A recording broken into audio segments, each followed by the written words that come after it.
Hello, I'm Dr. Andrew Neville, and I specialize in treating adrenal fatigue and related chronic illness.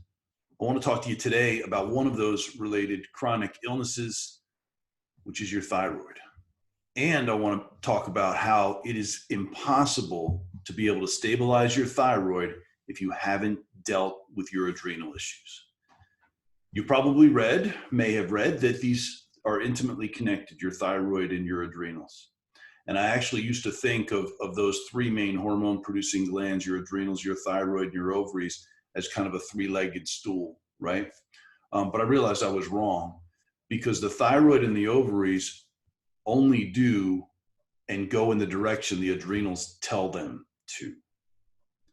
So what happens is when your adrenals are part of your stress response, right? They dump the stress hormone, cortisol, and adrenaline. And that hormone is life-saving if you use it once in a while. If you use it too much, it causes tremendous wear and tear on the body.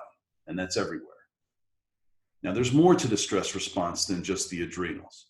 And I've got other videos explaining that. Hopefully there's a link in the comment there below to understand that. But suffice it to say, if stress over time is keeping us in stress physiology, okay, that's going to lead to excess wear and tear. Now, that'll lead to a certain set of symptoms. What'll also happen is when we're in fight or flight physiology, stress physiology, we suppress rest and digest physiology. There's four main organs that we talk about on that side, although there's others: the immune, digestive, reproductive, and yes, thyroid. So let's talk about the thyroid. Now, I didn't learn this stuff in med school and these connections between the adrenals and the thyroid. I'm not sure why, but I didn't. It wasn't until I was called out west, this is probably almost a decade ago, called out west to train some doctors to treat adrenal fatigue. And, I knew what I wanted to say, but the perfectionist in me has me going back into the research. And right there, I'm looking at conventional physiologic texts that say, when your body is dumping cortisol and adrenaline, that cortisol and adrenaline will go to your thyroid and suppress it. Not even just the thyroid, it suppresses it at every level it possibly can. See, the thyroid works like the adrenals with the hypothalamus pituitary adrenal axis. There's also a hypothalamus pituitary thyroid axis. Cortisol suppresses hypothalamic control of the pituitary. The pituitary then produces, right, that TSH, which should go to the thyroid, suppresses that too. Cortisol suppresses thyroid hormone production. Cortisol suppresses conversion of T4 to T3, which is your more active thyroid hormone. Cortisol even goes to the thyroid and convinces the thyroid to release an inactive form of thyroid hormone called reverse T3, number one cause of elevated reverse T3. And that reverse T3 is inactive, so it floats around in the blood and binds up receptors on the cells, thyroid receptors on the cells, just in case it missed suppressing that hormone at any other time. So the thyroid is under the control of the adrenals. And when your body is in a stress response, you are going to suppress thyroid so people become hypothyroid. Now, if you suppress the immune and the thyroid together, the immune system behaves in a very unique way when exposed to cortisol and stress hormone, which has it increasing antibody production.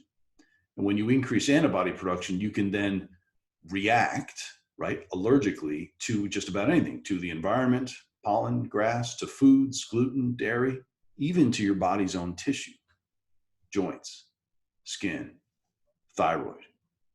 So one day I'll be able to have the research to prove it.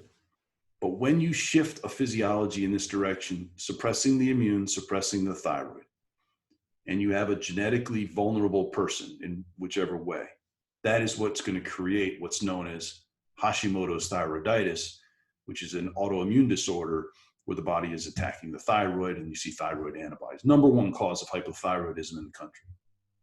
But under that, the number one cause and most important cause of hypothyroidism in the country is adrenal fatigue.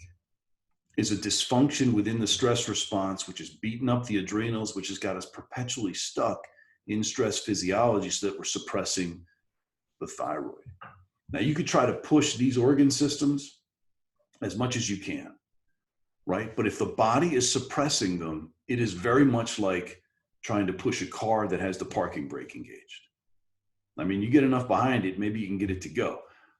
But it's a whole lot easier to just release the brake and let those systems turn back on again. Then you have a shot at your thyroid normalizing. Maybe you have a shot at normalizing your thyroid hormone intake, right? No matter what you're taking, you can kind of balance that out. You even have a shot of your thyroid coming back online so that you need less and less thyroid medication, maybe even none. Now, the other problem is if you push the thyroid too fast, it can outpace the function of your adrenals. Because remember, your body purposely is suppressing thyroid function when we're in a stress response, right? Cortisol, adrenaline, which didn't make sense to me naturopathically. Why would the body do that? Thyroid's like your engine. Why would the body purposely suppress that engine? I'm like fighting a tiger, right? I need my engine. I need all my metabolism, all that stuff kicking in, right? So I came up with this analogy where if the thyroid is the engine, then the adrenals must be like the oil and gas in that engine. And the wisdom of the body knows that if it's overusing the oil and gas, it better slow down that engine so it doesn't burn out. And I've seen that play out numerous times. You've probably experienced it yourself, where you crank up somebody's engine, they feel good. You crank up anybody's engine, they're going to feel better, right? Medication, whatever. But if they burn through the rest of that oil and the gas, and that can happen over the course of a couple months, a couple of years, they crash even worse. Even worse. I've also seen it go the other way, where you balance out the adrenals. Even though there's a thyroid issue, you balance out the adrenals, shift this physiology, release the brake on the thyroid, all of a sudden the hypothyroid symptoms fade away. TSH, T4, T3, all those numbers normalize. Absolutely happens. So if you have a thyroid hormone problem and you haven't checked your adrenals specifically, you got to do so now, because it is impossible to balance out that thyroid unless those adrenals are normalized. And if you click on one of the links below, you're going to come to realize that adrenal fatigue isn't just adrenal fatigue. It's a problem with the entire stress response system. And that's what has to be treated to effectively fix this problem and then get to the thyroid. You can't just take a little vitamin C. You can't just take like an adaptogen, a little ginseng to fix your adrenals. It's much more than that. And that's what, is not talked about online. That's not what's not written about. That's what your practitioner may not even know. As well-intentioned as they may be, they just might not know about these connections, but it's absolutely there. All right, so I hope you got something out of this information. At least now, you know a little bit more. If you ever want more information, just click a link down below and check us out. Hope that helps. All my best.